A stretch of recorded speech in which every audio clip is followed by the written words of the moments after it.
Graça e paz, meus irmãos, minhas irmãs em Cristo Jesus.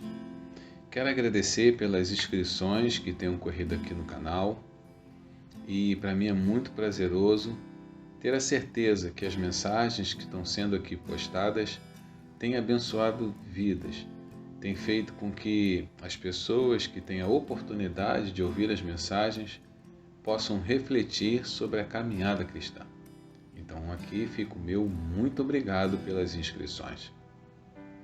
Eu quero dar continuidade a uma mensagem que pouco tempo atrás eu postei aqui no canal, discernindo os momentos difíceis da vida, falando sobre Esaú.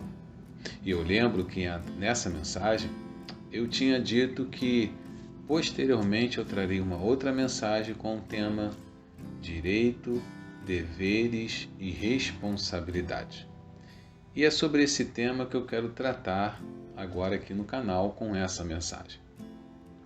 Porém, antes de entrar no tema, eu quero passar rapidamente em Gênesis capítulo 25, no verso 27, porque no versículo 27 tem uma palavra muito importante que às vezes passa desapercebido por nós ao fazer a leitura bíblica, e ela eu tenho certeza que vai servir de pano de fundo para essa mensagem: direito, deveres e responsabilidades. Diz a palavra do Senhor: cresceram os meninos, Esaú saiu perito, caçador, homem do campo. Jacó, porém, homem pacato, habitava em tendas. A palavra que me chamou a atenção em Gênesis capítulo 25, versículo 27, é a expressão homem do campo. E por que essa palavra me chamou a atenção? Porque o fato de Esaú ter escolhido ser um homem do campo nos dá a entender, nos traz a percepção que Esaú era um homem que gostava de liberdade. Esaú era um homem que escolheu estar livre no seu local de trabalho, estar livre sobre as tarefas que eram impostas. Ele escolheu ser caçador, ele escolheu ser homem do campo. E esse direito de fazer escolhas de acordo com a nossa própria vontade pode ser um grande problema. Porque a liberdade nos dá a ideia de não prestarmos contas a ninguém. A liberdade nos dá a ideia que não precisamos cumprir horários, regras, determinações. Um trabalho ao qual é ao ar livre, um homem do campo sai quando quer para caçar ou vai quando tem necessidade. Então, essa expressão homem do campo, nós temos que atentar que Esaú era um homem que gostava de liberdade. Mas essa palavra liberdade nós temos que analisar com muito cuidado, porque uma liberdade sem maturidade, ela pode se tornar escravidão. Aquela liberdade que tanto a pessoa deseja, aquela liberdade que tanta a pessoa almeja, justamente pode ser aquilo que vai escravizar essa pessoa. O desejo é estar liberto. O desejo é não prestar conta para ninguém, mas sem a maturidade, eu volto a dizer, pode se tornar escravidão. Aquilo que a princípio era uma liberdade, por não haver maturidade, discernimento das coisas, agora se tornou uma escravidão. Liberdade, para muitas pessoas, também tem se tornado prisão.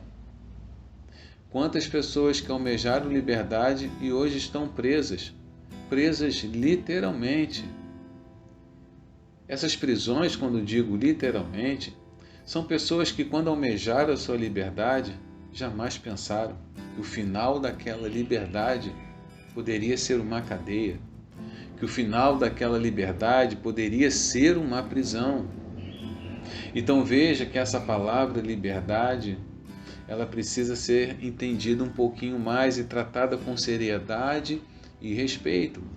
E aí eu quero fazer aqui um adendo, uma observação, talvez um alerta. Cuidado com a liberdade que tanto você almeja. Sem maturidade, pode lhe tornar um escravo. Sem direção, ela pode te levar para a prisão. Então, esse é o pano de fundo que eu quero fazer de Esaú, em Gênesis capítulo 25, versículo 27, para que agora eu possa falar de direito, deveres e responsabilidade. Eu quero então ler para você Gênesis capítulo 25, verso 32. Olha aí o que diz o texto. Ele respondeu: estou a ponto de morrer. De que me aproveitará o direito de primogenitura? Esse texto está justamente relatando que Esaú está abrindo mão do seu direito de primogenitura. Para Esaú, a primogenitura não tem mais importância. Para Esaú, a primogenitura agora está em segundo plano. E para nós entendermos por que Esaú está abrindo mão do seu direito de primogenitura, é importante nós acrescentarmos uma observação muito importante. Sobre direito, deveres e responsabilidades, 3 pontos a se destacar da primogenitura. O primeiro ponto: honra por ter nascido primeiro. Só estudando um pouco sobre a história do povo de Israel, sobre a expressão do judaísmo, para entender a importância de ser o primeiro filho no seio familiar. Porém, a honra por ter nascido primeiro traz também deveres e responsabilidades de agora ser o filho mais velho. E nós sabemos que o filho mais velho, ele traz essa responsabilidade para ele de cobrar, de comandar, não só de ter uma voz de comando, mas uma voz de servo, não só ter uma voz de cobrar, mas uma voz também de ser exemplo, porque o filho mais velho tem sobre os seus ombros a responsabilidade. Eu sou o filho mais velho. Eu estou ensinando dessa maneira. Papai e mamãe não estão em casa, então sobre os meus ombros tem a responsabilidade da condução. É muito bom o direito, mas melhor ainda é os nossos deveres e as nossas responsabilidades. Primeiro ponto a se destacar na primogenitura: honra por ter nascido primeiro, mas também agora uma responsabilidade de ser o filho mais velho. O segundo ponto a se destacar: porção dobrada da herança familiar. Significa, um exemplo, uma família com 3 irmãos. O primogênito, ele leva uma porção dobrada. Para nós entendermos, pega a herança, divide por 4 e o primogênito leva 2 porções. É uma porção dobrada sobre ele. Ele agora vai ter uma herança maior quando chegar a época de ser dividido. Sobre o filho mais velho, essa herança agora está sobre ele de porção dobrada. Porém, o direito de uma porção dobrada de uma herança familiar também traz a responsabilidade na administração dos bens. Veja, direito ele tem de porção dobrada na herança familiar, mas agora os deveres e as responsabilidades na administração dos bens. E não somente nos bens que ele vai herdar, mas de todos os bens está sobre sua responsabilidade. Precisa fazer a administração, precisa cuidar muito bem. Precisa cuidar de uma forma especial, porque ele terá a porção dobrada. Então, sobre ele, a responsabilidade na administração dos bens, das terras, dos gados, das finanças.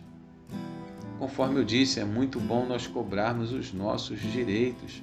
Somos bons nisso, mas talvez deixemos a desejar os nossos deveres e responsabilidades de sermos o exemplo naquilo que nós estamos cobrando. Esaú, porção dobrada da herança familiar, mas agora, responsabilidade na administração dos bens. E o terceiro e último ponto, sobre Esaú, estava um status de líder familiar, ou seja, na ausência do pai, era ele que tinha a voz ali para resolver as coisas. E essa responsabilidade em resolver as coisas nos faz entender a responsabilidade nas decisões.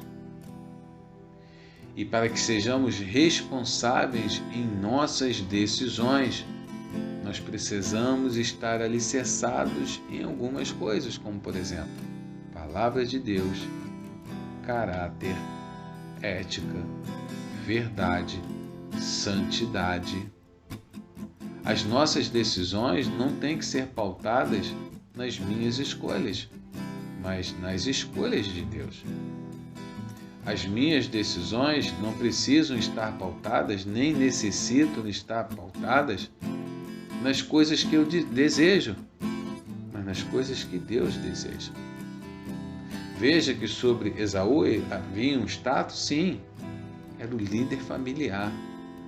Na ausência do pai, ou futuramente na falta desse pai, a responsabilidade nas decisões estaria sobre os seus ombros. 3 pontos da primogenitura.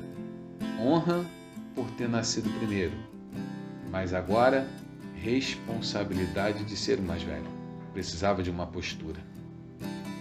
Segundo ponto, porção dobrada da herança familiar. Responsabilidade? Sim, na administração dos bens, na preservação dos bens. Eu poderia citar histórias aqui de empresas, de indústrias, de supermercados, onde quando os pais vieram a falecer, os filhos jogaram fora. Talvez aquele pai, aquela mãe, que começou com uma vendinha e depois de 30, 40 anos se transformou num grande supermercado, numa grande indústria, num grande comércio, os pais vieram a falecer e os filhos jogaram tudo fora. Torraram todo o dinheiro. Poderia relatar aqui escolas importantes que foram construídas a preço de suor dos pais, mas quando os filhos assumiram, jogaram tudo fora. Mas por quê? Porque queriam direito, mas não queriam a responsabilidade na administração dos bens. E o terceiro e último ponto, status de líder familiar, seja na ausência ou até mesmo na falta do pai.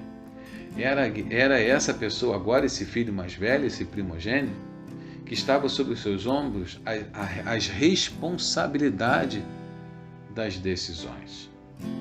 E tomar decisão não é fácil. É necessário observarmos algumas coisas: direito, deveres e responsabilidades.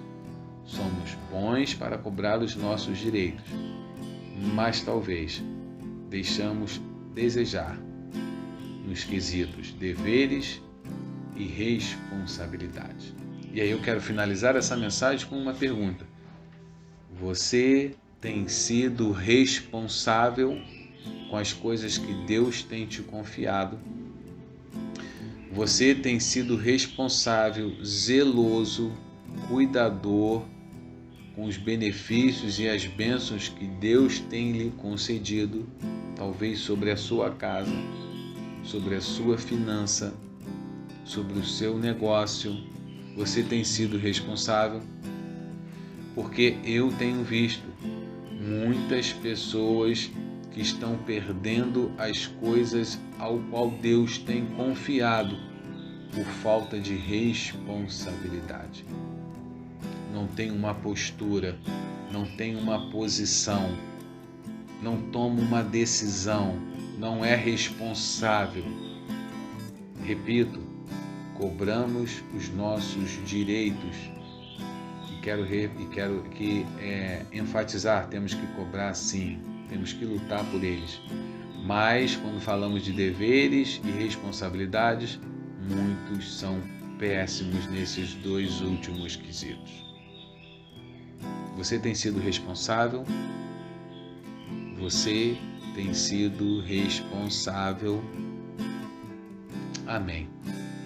Eu espero que essa mensagem tenha edificado o seu coração, tenha trago para você passos sólidos nessa caminhada cristã. E lembre-se disso: direitos, deveres e responsabilidades. Os três devem andar junto. Amém? Que Deus te abençoe, que Deus te guarde, que o Senhor Deus faça resplandecer o rosto sobre ti e te dê a paz. E como disse Jesus, a paz que eu vou-lhe dou não é como o mundo a dá. Que Deus te abençoe com a verdadeira paz, que é a paz de Cristo. Deus te abençoe e até a próxima mensagem, em nome de Jesus.